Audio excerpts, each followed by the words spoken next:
बिस्मिल्लाहिर्रहमानिर्रहीम। आज हम अपनी इस लेक्चर सीरीज़ का अगला लेक्चर करने वाले हैं जो कि प्रोटीन प्रोडक्शन है। अभी तक हमने ये डिस्कस किया कि हमारे पास जो डीएनए है वो रेप्लिकेट कैसे होता है। इस चैप्टर में हम लोगों ने जो फर्स्ट चीज़ पढ़ी वो डीएनए रेप्लिकेशन था और उससे पहले हमने ये पढ़ा कि डीएनए का स्ट्रक्चर कैसा होता है। डीएनए जो है वो कैसे बनता है, इसके अंदर न्यूक्लियोटाइड्स कौन-कौन सी होती हैं और न्यूक्लियोटाइड्स की कॉम्पोजिशन क्या होती है। और हमने प्योरीन्स और पायरिमिडीन्स को आइडेंटिफाई करना सीखा और उनके स्ट्रक्चर्स को याद करने के लिए निशानियां लगाईं। तो प्रोटीन प्रोडक्शन की स्टार्ट की बात करते हैं। हमारी बॉडी में ये सीक्वेंस कुछ यूं चलता है कि सबसे पहले हमारे पास डीएनए होता है। डीएनए में जो वैल्यूएबल इंफॉर्मेशन है वो कन्वर्ट होती है आरएनए के अंदर और आरएनए आगे रिस्पॉन्सिबल होता है प्रोटीन्स बनाने के लिए। तो ये सफ़र डीएनए से आरएनए की तरफ जाता है और आरएनए से आगे प्रोटीन्स बनवाने की तरफ चलता है। हम चूंकि डीएनए रेप्लिकेशन का कॉम्प्लेक्स प्रोसेस समझ चुके हैं, इसलिए हमें आरएनए की प्रोडक्शन अब समझने के लिए आसान हो जाएगी और प्रोटीन प्रोडक्शन हम उसके बाद पढ़ेंगे। मैं इस लेक्चर में सबसे पहले आपको रफली एक पूरे के पूरे प्रोसेस का ओवरव्यू दूंगा। उसके बाद प्री मेड स्लाइड्स आपको दिखाऊँगा और उसके बाद तीसरे नंबर पे आपको एक वीडियो दिखाऊँगा, जिसके बाद मैं ये अज़्यूम करता हूँ कि आपको प्रोटीन प्रोडक्शन की अच्छी तरह समझ आ जाएगी। तो आपको ये करना है कि आपको अच्छी तरह से बेयर करना है और सुनते रहना है मैं जो-जो चीज़ें आपके सामने डेवलप कर रहा हूँ, क्योंकि कई चीज़ें ऐसी हैं, वो आने वाले स्टेप्स में आज ही के लेक्चर में आपको समझ आती चली जाएँगी। सो बेटे हमारे पास जो भी कोई एक सेल होता है और सेल के अंदर न्यूक्लियस है, इसके अंदर न्यूक्लियोलस और ये जो हमारे पास डीएनए और प्रोटीन्स यहाँ पर बिखरी पड़ी हुई होती हैं, ये हमारे पास जो डीएनए है, ये बहुत ही प्रीशियस इंफॉर्मेशन है और ये प्रीशियस इंफॉर्मेशन ऐसी है कि हमारी बॉडी का कोई एक सेल भी ये अफोर्ड नहीं कर सकता कि वो इस इंफॉर्मेशन को किसी भी तौर पे लूज़ करे। लेकिन आपको ये भी पता है कि डीएनए के ही सर्टेन सेगमेंट्स सर्टेन सेगमेंट्स जो हैं वो जीन्स हैं और आप छोटी क्लासेस में भी पढ़ चुके हैं कि जीन्स ने अल्टीमेटली कहाँ जाना होता है। जीन्स ने अल्टीमेटली रन करवानी होती है। तो क्लासेस में हम ये पढ़ चुके हैं कि genes are actually responsible for proteins या तो मैंने आपको आगे पढ़ा था या स्ट्रक्चरल और फंक्शनल प्रोटीन्स बनाने के लिए जीन रिस्पांसिबल होते हैं। और मैंने ये कहा कि जीन यानी डीएनए एक बहुत ही प्रीशियस इंफॉर्मेशन है। हम ये नहीं कर सकते कि प्रोटीन बनाने के लिए अपने इस डीएनए को कंज्यूम कर लें। ये बिल्कुल ऐसे ही है कि जैसे आपके पास एक बहुत ही वैल्यूएबल बुक है और उसके अंदर जो इन्फॉर्मेशन बहुत है कोई नहीं आते, मगर आपको इन्फॉर्मेशन ट्रांसफर करने के अंदर कोई प्रॉब्लम नहीं है। अगर इन्फॉर्मेशन ट्रांसफर होती है तो you are okay with that. तो आपसे अगर कोई आपका दोस्त आपकी बहुत ही कोई प्यारी बुक मांगता है, आप उसे बुक तो नहीं देंगे, लेकिन आप उसको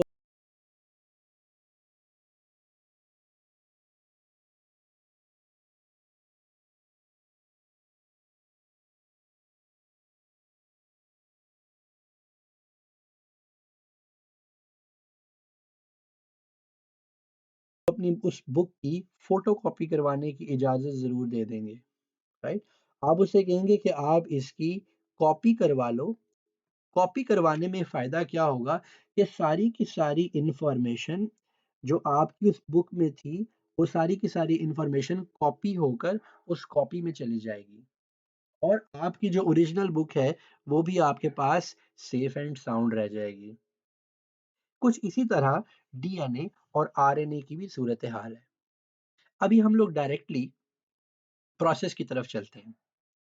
हमारे पास डीएनए के न्यूक्लियस के अंदर जो डीएनए मौजूद है, इसके अंदर जो हमारे पास मुख्तलिफ छोटे-छोटे सेगमेंट्स हैं, जिनको कि हम जीन्स कहते हैं, ये तो कभी भी न्यूक्लियस से बाहर नहीं आते, लेकिन इनकी छोटी-छोटी कॉपीज़ बन के न्यूक्लियस से बाहर आ जाती हैं साइटोप्लाज़्म में, जहाँ पर ये कॉपीज़ इन्फॉर्मेशन ट्रांसफ़र करके प्रोटीन्स बनवाती हैं। ये कैसे होता है? आइए अब अभी हम इसको देखते हैं। जैसा कि प्यारे बच्चे आप लोग जानते हैं कि हमारे पास जो डीएनए है,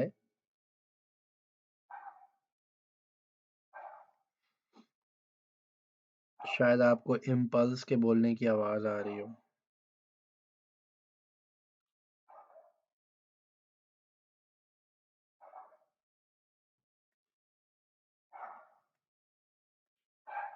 आप जानते हैं कि डीएनए एक डबल हेलिक्स होता है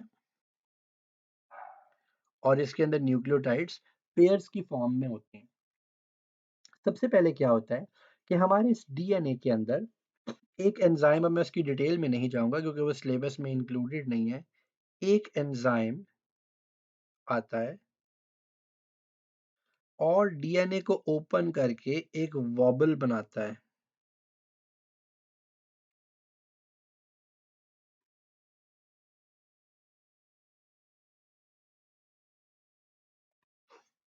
डीएनए को ओपन करके एक वॉबल बना देता है। वॉबल वैसा ही स्ट्रक्चर होता है जैसा आपको ये नजर आ रहा है, सो परेशान होने की जरूरत नहीं है। समझ लें एक बबल बना देता है।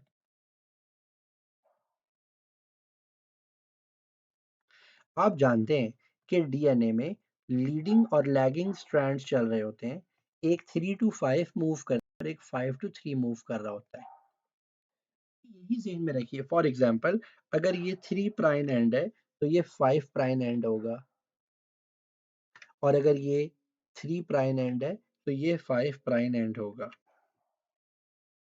हमारे पास एक एंजाइम आता है, उस एंजाइम का नाम होता है आरएनए पॉलीमरेज। ये एंजाइम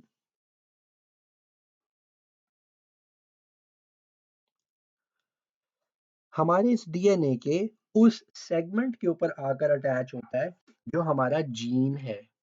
फॉर एग्जांपल, अगर हमारे पास ये वाला सेगमेंट हमारा जीन है, ये वाला सेगमेंट हमारा जीन है, इसमें वो वाली इंफॉर्मेशन है, तो ये उसके ऊपर आकर अटैच हो जाता है। और जब ये अटैच होता है तो ये इस जीन के बिल्कुल कॉम्प्लीमेंट्री आरएनए का स्टैंड बना देता है।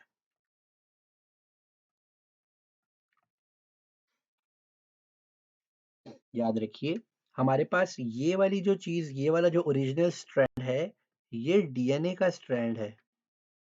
और यहाँ पर जो हमारे आरएनए पॉलीमरेज भाईजान आए, आरएनए पॉलीमरेज, आप लोग कनेक्टेड भी हैं कि मैं अकेला ही गुफ्तगू कर रहा हूँ?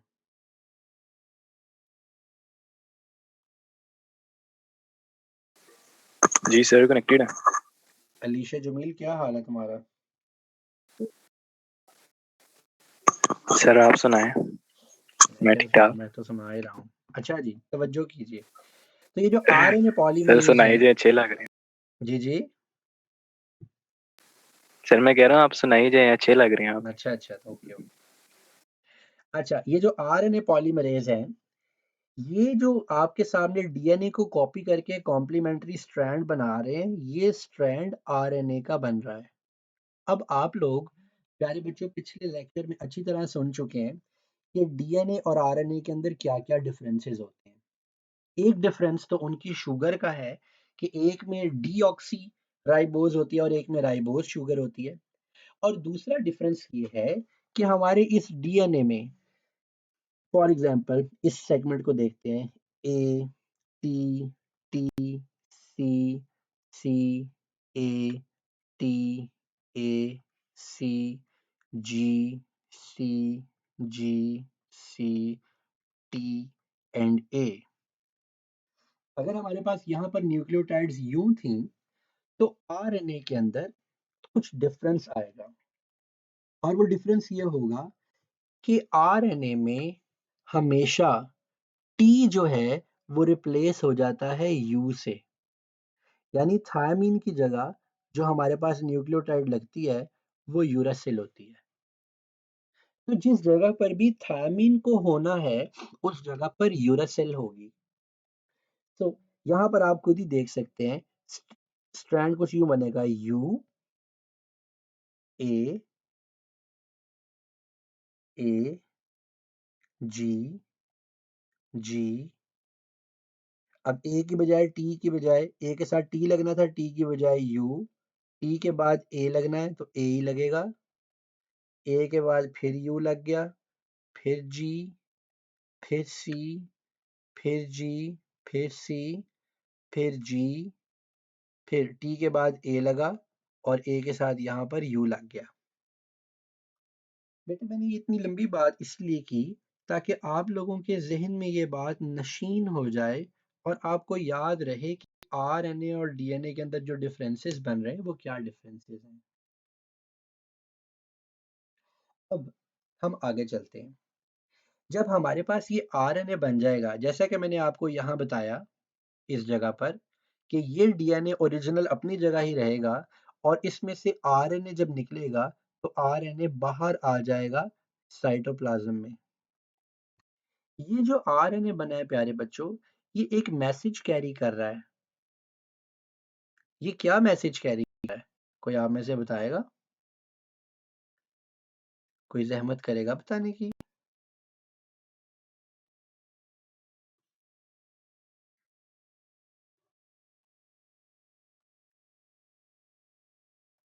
Very good, very good. मैं ही बता देता हूँ।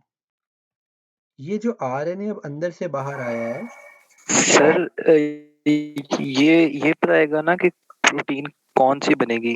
जी, ये स्पेसिफिक बेसिकली प्रोटीन प्रोटीन के सिंपल। बारे में बताएगा ना? हाँ, आप आगे चले गए, ज़रा सिंपल रखते हैं। इसके पास वही सारी इन्फॉर्मेशन है जो DNA के अंदर थी। ऐसे ही है ना जी? अब ये जो RNA है, ये जी सर। इन्फॉर्मेशन कैरी कर रहा है, यानी एक मैसेज कैरी कर रहा है। तो हम इसको बोलते हैं mRNA। इसको हम बोलते हैं मैसेंजर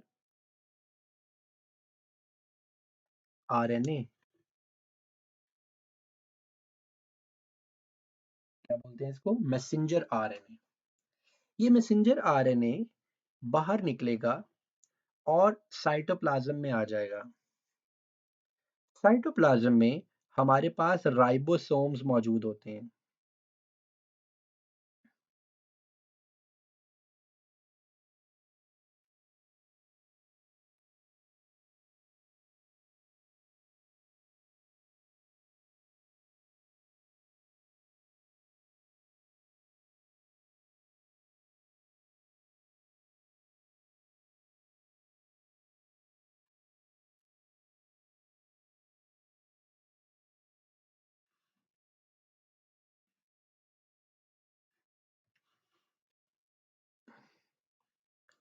अच्छा जी,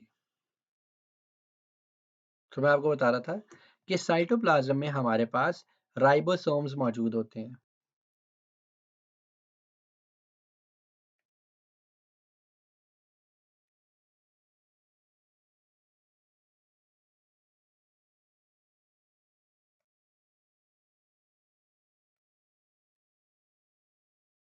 और आप पढ़ चुके हैं कि ये जो राइबोसोम होते हैं,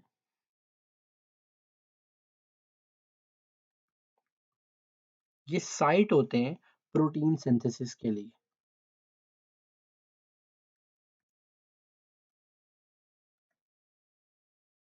प्रोटीन सिंथेसिस इनके ऊपर होती है। मगर यहाँ जाने से पहले आपको कुछ और चीज़ों के बारे में पढ़ना होगा। नंबर 1, सबसे पहले हमें ट्रिपलेट कोड के बारे में पढ़ना होगा। याद रखिए, ये जो हमारे पास न्यूक्लियोटाइड्स कॉपी हो रही हैं, ये न्यूक्लियोटाइड्स एक ख़ास तरह का मतलब रखती हैं, एक मायने रखती हैं। ये क्या मतलब और मायने रखती हैं, अभी हम उसकी जानिब बढ़ते हैं।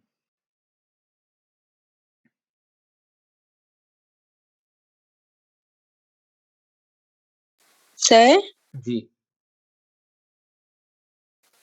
ये क्लास रिकॉर्ड हो रही है? जी।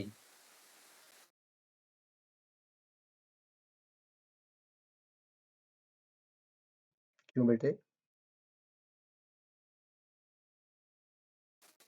सर, वो मुझे ऊपर वाला पार्ट समझ नहीं आया था, तो मैं रिकॉर्डिंग में सुन लूंगी। अच्छा जी। अच्छा, तो हम ये बात कर रहे थे, मैं भी आपको बता रहा था कि हमारे पास ये एक ट्रिपलेट कोडॉन मौजूद होता है। ये क्या होता है, अभी हम इसकी बात करने वाले हैं।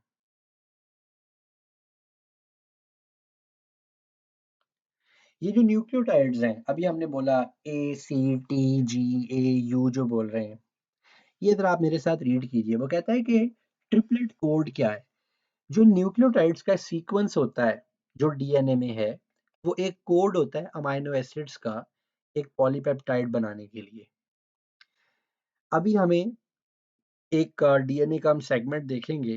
कहते हैं कोड जो है 3 लेटर वाला होता है या इसको ट्रिपलेट कोड कहते हैं और हर 3 बेसिस का कोड एक अमाइनो एसिड के लिए इंफॉर्मेशन रखता है। ये सीक्वेंस हमेशा एक ही डायरेक्शन में रीड किया जाता है। मिसाल के तौर पर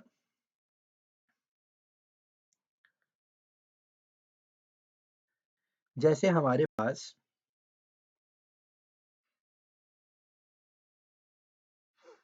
यहाँ पर ट्रिपलेट्स बन रहे हैं। For example A T C, G C G, C A T, A C C, N T T A. Note कीजिए इनका कॉम्प्लीमेंट्री कोड ऊपर क्या बन रहा है, U A G, C G C, G U A, U G G, A U. ये जो हमारे पास आरएनए के आपके पास ट्रिपलेट्स बन रहे हैं, अगर आप यहां से देखिए वो आपको बता रहा है कि CAA का मतलब है कि ये एक अमाइनो एसिड वेलिन को ऐड करेगा। TTT का मतलब है कि एक अमाइनो एसिड लाइसिन ऐड होगा। GAA का मतलब है अमाइनो एसिड ल्यूसीन। यहाँ हमारे पास एक ऐसा चार्ट मौजूद है जिसमें उन्होंने बताया हुआ है कि 5 प्राइम से 3 प्राइम तक चलते हुए कौन से न्यूक्लियोटाइड का सीक्वेंस मिलेगा तो कौन सा अमाइनो एसिड बनेगा। नोट कीजिए 1,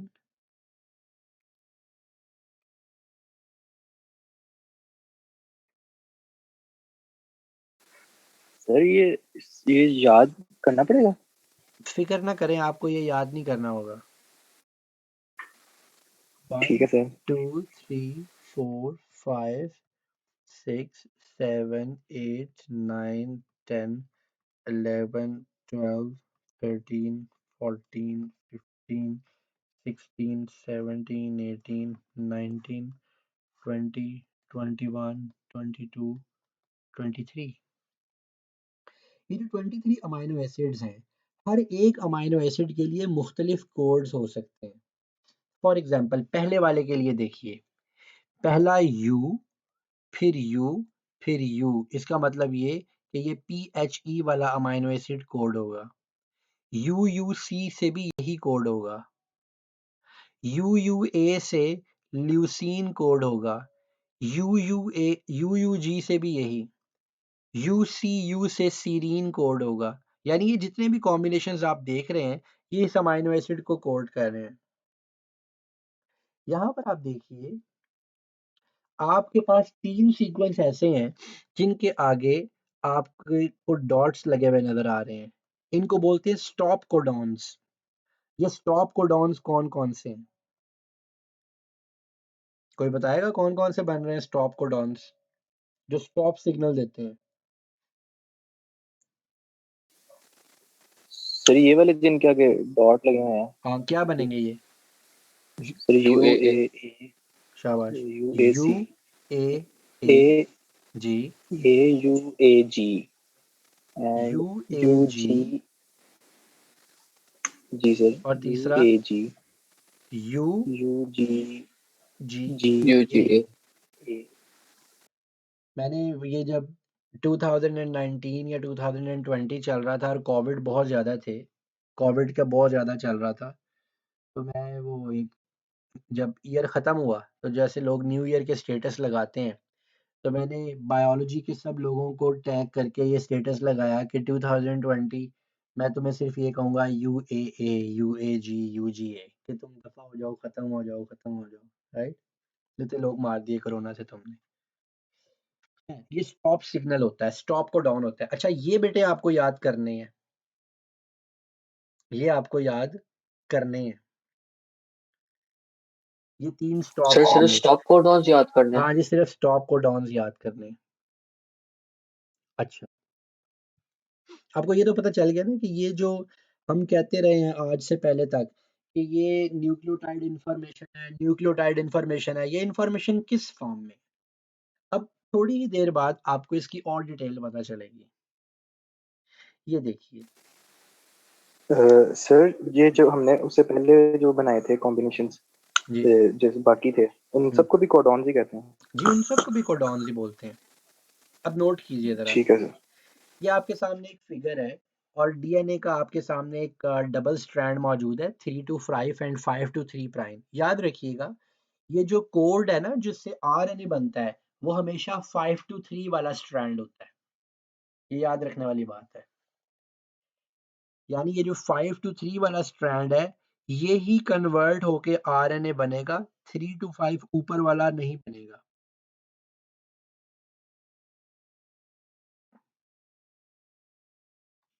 अच्छा, ये लिखा हुआ है, this is the strand which is red sir and एक दिस दफा कोड रिपीट इज रेड करिएगा। In this direction. जी पूछें,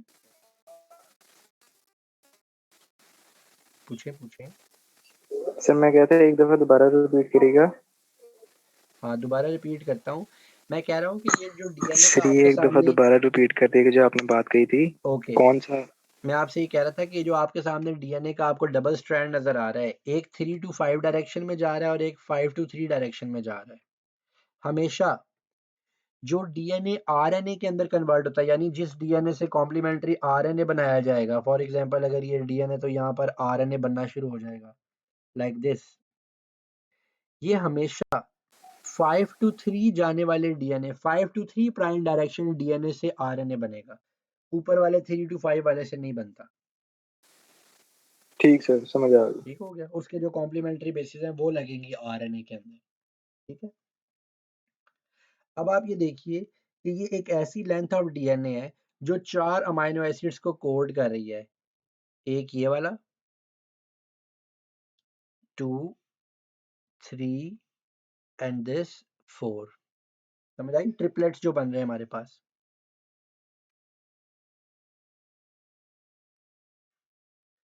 इसमें हमारे पास ये वाले ट्रिपलेट्स बन रहे हैं, CAA, TTT, GAA and CCC।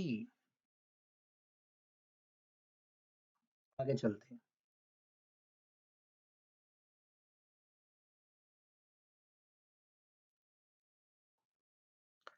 अब यहाँ पर जब डीएनए से आरएनए बन रहा होता है, तो हम इस प्रोसेस को ट्रांसलेशन बोलते हैं।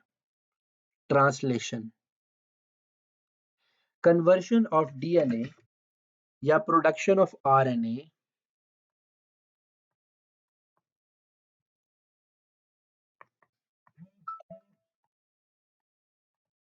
या आप कह लें messenger RNA from DNA is called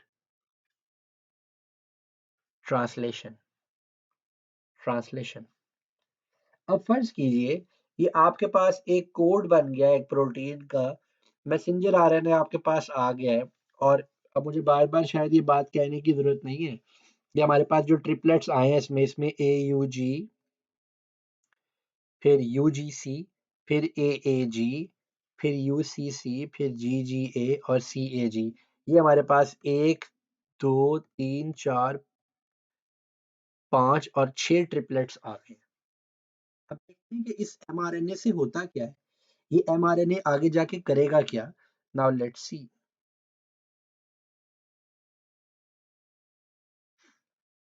वो जो मैंने काम ऊपर करा था वो यहाँ पर आप देखिए इसने नीचे किया।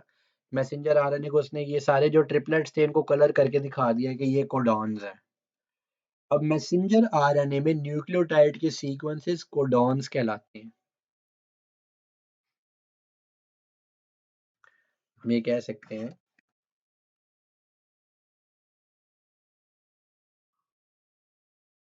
न्यूक्लियोटाइड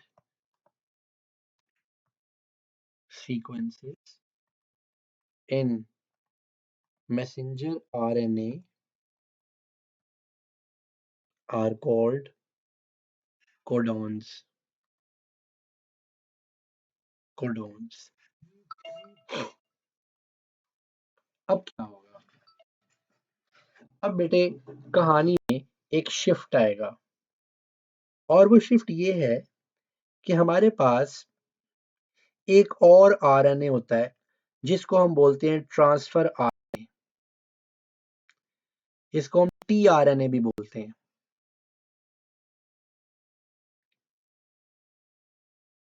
ये कैसा होता है?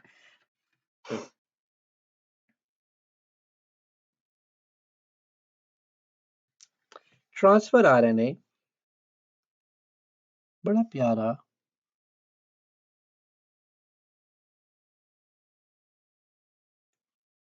छोटा सा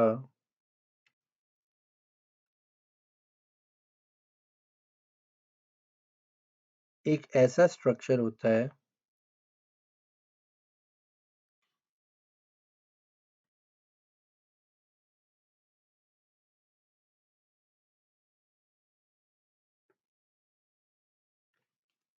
लाइक दिस। अब इसमें क्या होती है? इसमें भी न्यूक्लियोटाइड्स लगी होती हैं, 1 2 3, फिर ये आगे, फिर यूं यूं यूं यूं यूं यूं यूं यूं।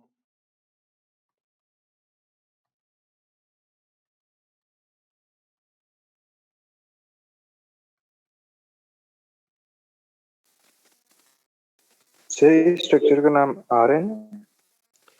जी अभी बताता हूँ।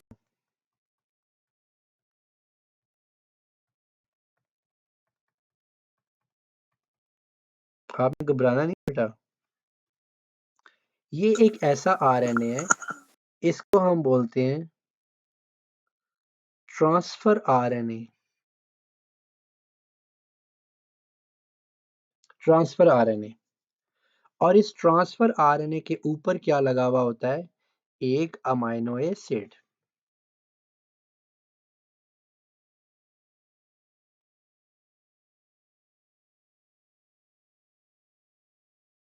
हर एक ट्रांसफर आरएनए के ऊपर एक खास तरह का अमाइनो एसिड होता है जो कि इसको ट्रांसफर आरएनए कैरी कर रहा होता है। ये कहाँ मौजूद होता है? ये साइटोप्लाज्म में मौजूद होता है।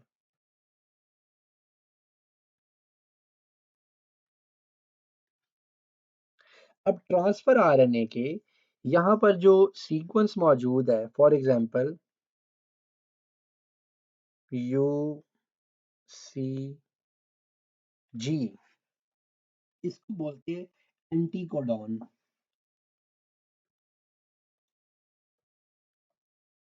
एंटीकोडॉन। अभी आपको वीडियो दिखाऊंगा, आपको मजा आ जाएगा, फिक्र नहीं करनी है आपने बिल्कुल भी, बस आपने मेरे साथ रहना है। ट्रांसफर आरएनए के ऊपर अमाइनो एसिड लगा हुआ होता है और इसके साथ जो न्यूक्लियोटाइड्स का सीक्वेंस होता है उसको हम बोलते हैं एंटीकोडॉन। अब होता क्या है? हमारा ये जो राइबोसोम है, हमारे इस राइबोसोम के साथ जाके हमारा ये जो मैसेंजर आरएनए है ये अटैच हो जाता है।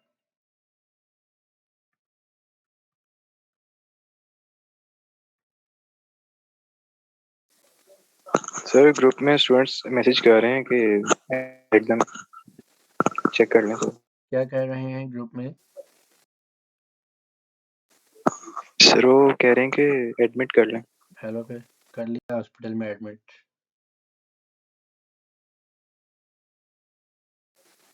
सर इस क्लास के बाद बीमारी होने। नो नो नो नो, बिल्कुल आपने फिक्र नहीं करनी मेरे बेटे। और ये क्लास बंद भी हो जाए तो आपने टेंशन नहीं लेनी, ये लेक्चर जारी रहेगा जो कि मैं पोस्ट करूंगा। मैं असल में सीक्वेंस तोड़ना नहीं चाहता। अच्छा सर ये पिंक वाला न्यूक्लियोटाइड है? जी, ये मैसेंजर आरएनए के न्यूक्लियोटाइड्स हैं। ठीक है अब सर। होता क्या है कि ये जो मैसेंजर आरएनए राइबोसोम के साथ अटैच हुआ है, इसके साथ एक एक ट्रांसफर आरएनए आके अटैच होना शुरू हो जाता है और इसके साथ लगा हुआ होता है एक एक अमाइनो एसिड। फिर ये दूसरे वाले के साथ एक और आके अटैच हुआ, इसके साथ एक और अमाइनो एसिड लगा है, फिर ये तीसरे वाले के साथ आके अटैच हुआ और इसके साथ भी अमाइनो एसिड लगा है।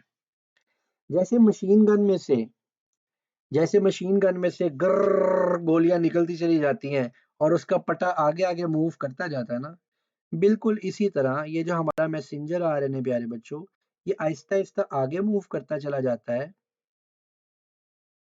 Like this. और ये जो अमाइनो एसिड्स हैं ये एक दूसरे के साथ ज्वाइन होना शुरू हो जाते हैं। कोई एक अमाइनो एसिड है, फिर दूसरा अटैच हुआ, फिर तीसरा, फिर चौथा, और आप देखिए कि यूं अमाइनो एसिड्स का एक प्राइमरी सीक्वेंस बनना शुरू हो जाता है। ये भी इधर से आ गया। सर ये टीआरएनए का फंक्शन क्या है? टीआरएनए का फंक्शन ये है कि टीआरएनए अमाइनो एसिड को कैरी कर रहा होता है, अमाइनो एसिड को कैरी कर रहा होता है, ठीक है। जो कि देखिए इसने यहाँ पर जब आता है, अब ये अमाइनो एसिड की चेन ऐसे ऊपर की तरफ उठ जाती है, ठीक है, और इसके यहाँ से ठीक है। अब ये नया अमाइनो एसिड टू के जरिए हमारी बॉडी में आ गया होगा और दोबारा से फिर इधर आके लाइन में लग जाएंगे। जहां राइबोसोम्स के ऊपर प्रोटीन प्रोडक्शन हो रही होगी वहां मैच होने जाएंगे। बिल्कुल without wasting a single sir minute। समझ नहीं आई सर। अच्छा, क्या समझ नहीं आई कि ये अमाइनो एसिड्स क्या कर रहे हैं? दोबारा करेंगे, मतलब आपने कहा दोबारा।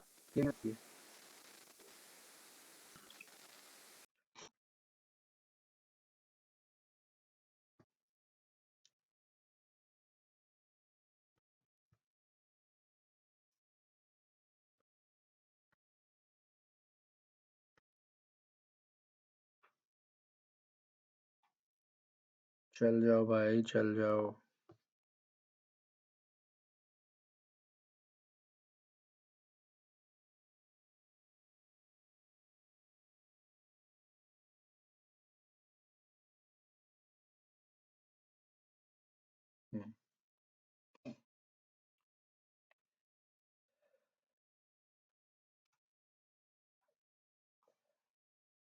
In order for our bodies to function, we need to supply them with a variety of nutrients we get from our diet. Our bodies cannot use the food as it is when it enters our digestive system. The process of chemical digestion uses different proteins and enzymes to break down the food particles into usable nutrients our cells can absorb. And where are the instructions to manufacture these and all the different types of proteins we need to stay alive? The instructions to make proteins sir are अब contained video in की our आवाज DNA. कोई बात नहीं। DNA contains genes. A gene is a continuous string of nucleotides containing a region that codes for an RNA molecule. This वो कह रहा है region कि begins with a promoter and later. वो आपको कह रहा है कि यहाँ पर आपको डीएनए नजर आता है और इस डीएनए के अंदर सारी की सारी इंफॉर्मेशन मौजूद है कि प्रोटीन कैसे बनेगी।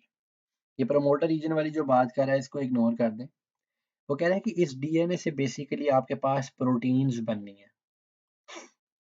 प्रोटीन्स के अंदर अमाइनो एसिड का सीक्वेंस इस डीएनए के अंदर मौजूद है और ये 2 स्टेप्स में होता है, एक ट्रांसक्रिप्शन और दूसरा ट्रांसलेशन।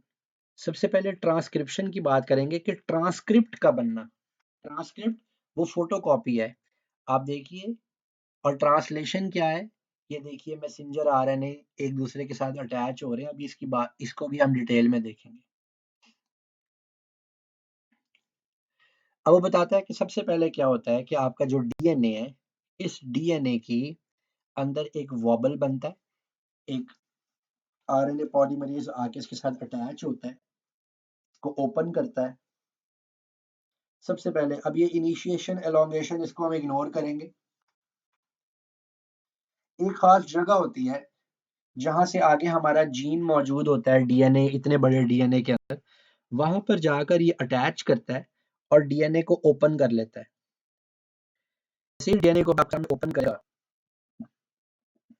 ये देखिए वॉबल बन गया और जैसे जैसे ये आरएनए है 5 to 3 डायरेक्शन में, नोट कीजिए, ये डीएनए से आरएनए बनवाना शुरू कर देगा और वहां देखिए ए के सामने यू आया इंस्टेड ऑफ टी।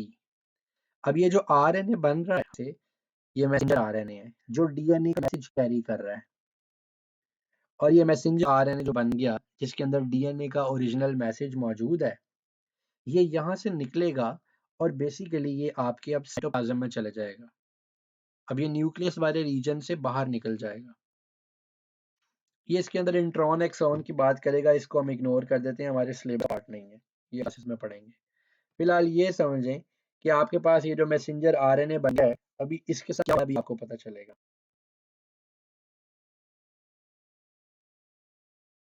ये देखिए, ये हमारे पास आरएनए जो मैसेज कैरी कर रहा है, और ये मैसेज न्यूक्लियोटाइड्स की फॉर्म में ट्रिप्टोफान की फॉर्म में, राइट।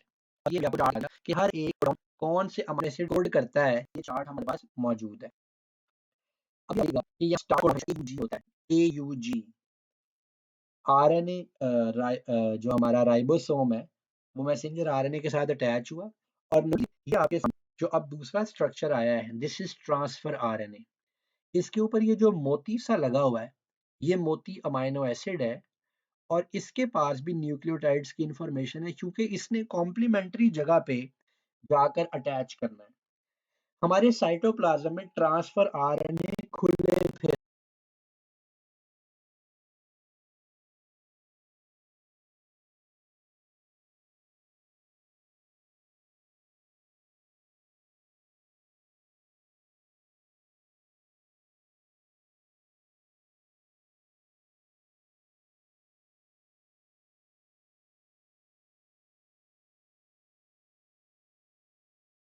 रहे होते हैं, और उन्होंने अपने साथ अमाइनो एसिड्स अटैच किए होते हैं, और इंतजार कर रहे होते हैं कि मैसेंजर आरएनए जब उनके कॉम्प्लीमेंट्री न्यूक्लियोटाइड कोडॉन को उनके सामने लेके आए राइबोसोम पे, ये उसके साथ अटैच होके अमाइनो एसिड को वहां पर रिलीज कर दें। देखिएगा,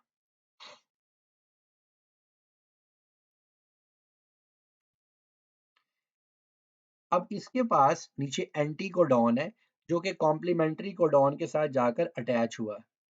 नोट कीजिए, नीचे वाला सीक्वेंस इस गोल दायरे में मैसेंजर आरएनए का AUG सीक्वेंस है, और इसके साथ आपको पता है एक एक कॉम्प्लीमेंट्री तो U होता है, ऊपर ट्रांसफर आरएनए का U, A और C मौजूद है। ये जो ऊपर वाला है ट्रांसफर आरएनए का UAC, ये एंटी कोडॉन है, और नीचे वाला मैसेंजर आरएनए का AUG कोडॉन है। एंटी कोडॉन और कोडॉन।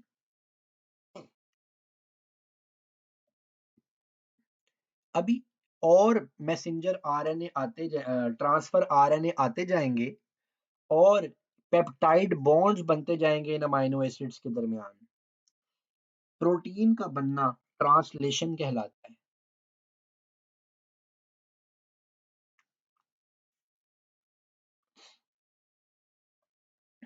ये देखिए, अब अगले कोडॉन के साथ अगला एंटी कोडॉन ट्रांसफर आरएनए का आकर अटैच हुआ, और ये जैसे ही आकर इसके साथ एंटी कोडॉन के साथ कोडॉन अटैच होगा, आप नोट कीजिएगा कि ऊपर अमाइनो एसिड्स आपस में, ये देखिए ऊपर अमाइनो एसिड दिखा रहा है, आपस में पेप्टाइड बॉन्ड बना लेंगे। देखिए, ये आया, और आजो आजो आजो आजो, ये पेप्टाइड बॉन्ड बन गया। अब ये पिछला जो ट्रांसफर आरएनए है जिसमें से अमाइनो एसिड निकल चुका है, ये फारग हो जाएगा। ठीक है, ये चले गया। अब हमारे पास अगला एक और ट्रांसफर आरएनए आया, एक और पेप्टाइड बॉन्ड बना, एक और ट्रांसफर आरएनए आया, एक और पेप्टाइड बॉन्ड बना, और एक के बाद एक जब ये अमाइनो एसिड्स मिलते चले जाएंगे, तो प्राइमरी सीक्वेंस ऑफ प्रोटीन बनता चला जा रहा है। जैसे ही स्टॉप कोडॉन यहाँ पर आकर अटैच होगा, ये सीक्वेंस जो है वो डिसेंबल हो जाएगा, डिसोसिएट हो जाएगा, और सब कुछ अपनी अपनी जगह पे वापस चलेगा, और मैसेंजर आरएनए जाया हो जाएगा। अब ये आपके पास प्रोटीन बन गई है। इस प्रोटीन के अब सेकेंडरी स्ट्रक्चर्स बनेंगे, टर्शियरी स्ट्रक्चर्स बनेंगे, क्वाटरनरी स्ट्रक्चर्स बनेंगे, एंजाइम्स बनेंगे, हार्मोन्स बनेंगे, एंटीबॉडीज बनेंगी, मसल सेल्स बनेंगे, और क्या कुछ नहीं बनेगा। तो प्यारे बच्चों, ये है हमारे पास ट्रांसक्रिप्शन और ट्रांसलेशन का प्रोसेस।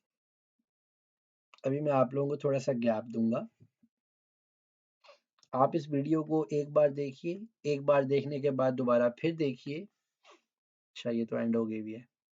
दोबारा फिर देखिए, और फिर भी अगर आपको कोई चीज़ समझ में नहीं आती तो please don't hesitate to talk to me. Protein production का लेक्चर अभी हम यहीं पर एंड करते हैं।